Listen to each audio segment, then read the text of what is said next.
Samajwadi party के संरक्षक और मैनपुरी लोकसभा सीट से सांसद रहे मुलायम सिंह यादव का 82 साल की उम्र में निधन हो गया, जिसके बाद मैनपुरी की सीट अब खाली हो चुकी है और इस पर बहुत जल्द उपचुनाव कराए जा सकते हैं। माना जा रहा है कि चुनाव आयोग जल्द ही इस खाली सीट पर उपचुनाव की तारीखों का ऐलान कर देगा। ऐसे में अखिलेश यादव के सामने सबसे बड़ा टास्क मुलायम की विरासत को संभालने का होगा। 2024 लोकसभा चुनाव के पहले अखिलेश यादव की ये सबसे बड़ी चुनौती होगी, क्योंकि ये क्षेत्र हमेशा से समाजवादी पार्टी का गढ़ रहा है और मुलायम सिंह यादव का वर्चस्व पिछले कई दशक से यहां पर कायम है। ऐसे में उपचुनाव में समाजवादी पार्टी उम्मीदवार किसे बनाएगी, इसको लेकर चर्चाएं शुरू हो चुकी हैं। ऐसे में अगर मौजूदा परिस्थितियों पर नजर डालें तो मुलायम सिंह यादव की बड़ी बहू और अखिलेश यादव की पत्नी डिंपल यादव ही सबसे उपयुक्त उम्मीदवार नजर आ रहे हैं और वहीं मैनपुरी में मुलायम की विरासत को संभालने के योग्य दिख रही हैं।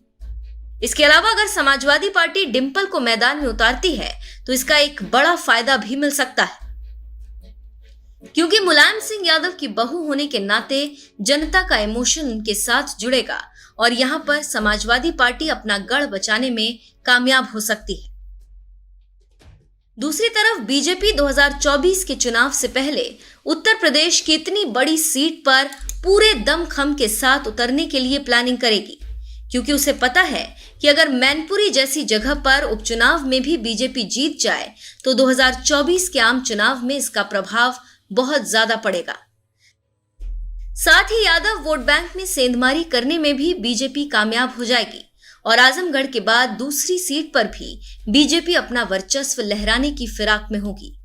ऐसे में अखिलेश यादव को बड़ी सूझबूझ के साथ मैनपुरी की सीट पर उपचुनाव लड़ना होगा और बेहद बारीकी से एक शानदार उम्मीदवार खड़ा करना होगा, ताकि जमीन खिसकने ना दी जाए और आजमगढ़ भी ना दोहराया जा पाए। इसके अलावा अखिलेश यादव मैनपुरी जीतकर कार्यकर्ताओं को ये संदेश भी देना चाहेंगे कि नेताजी के ना होने पर अब वही अभिभावक है और समाजवादी पार्टी अब उन्हीं के साथ आगे बढ़ेगी। हालांकि इसकी शुरुआत अखिलेश ने मुलायम सिंह यादव को मुखाग्नि देने के साथ ही कर दी और जिस तरह से अखिलेश कार्यकर्ताओं के बीच जाकर बैठे, उससे उन्होंने एक संदेश दे दिया कि पिता चले गए, अब अभिभावक वही हैं। खैर, ऐसे में डिंपल यादव को मैनपुरी से उतारकर अखिलेश बड़ी चाल चल सकते हैं और यही शायद सबसे बेहतरीन राजनीतिक समझ भी होगी, क्योंकि डिंपल यादव एक शानदार नेता के साथ साथ बेहतरीन वक्ता भी हैं और अगर वो मैनपुरी से सांसद बनकर जाती हैं तो वो समाजवादी पार्टी का प्रतिनिधित्व दिल्ली में बेहतर तरीके से कर पाएंगी और अखिलेश यूपी में पार्टी को मजबूत बना सकेंगे। बहरहाल 2019 के मैनपुरी चुनाव की बात करें तो समाजवादी पार्टी से उम्मीदवार मुलायम सिंह यादव को 5,24,926 वोट मिले थे, जबकि दूसरे नंबर पर बीजेपी के प्रेम सिंह शाक्य थे, जिन्हें 4,30,537 वोट मिले थे। मुलायम सिंह यादव ने यहां 94,389 वोट के भारी अंतर से जीत दर्ज की थी। अब इसी सीट पर डिंपल यादव अपनी दावेदारी पेश कर सपा का गढ़ बचा सकती हैं।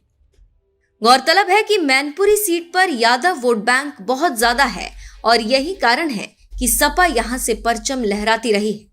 बहरहाल अब देखना होगा कि मुलायम यादव के ना होने से अखिलेश यादव किस तरीके से इस वोट बैंक को इकट्ठा करके रखते हैं, जिसमें अब बीजेपी के साथ साथ शिवपाल यादव भी सेंधमारी करने के लिए तैयार है। वहीं अगर उपचुनाव में ही अखिलेश यादव अपनी रणनीति सफल तरीके से जमीनी स्तर पर उतारते हैं और डिंपल यादव जैसी कोई शानदार उम्मीदवार को जिम्मेदारी सौंपते हैं तो एक बार फिर से यहां पर समाजवादी पार्टी का वर्चस्व कायम रहेगा और मुलायम सिंह यादव की विरासत आगे बढ़ेगी।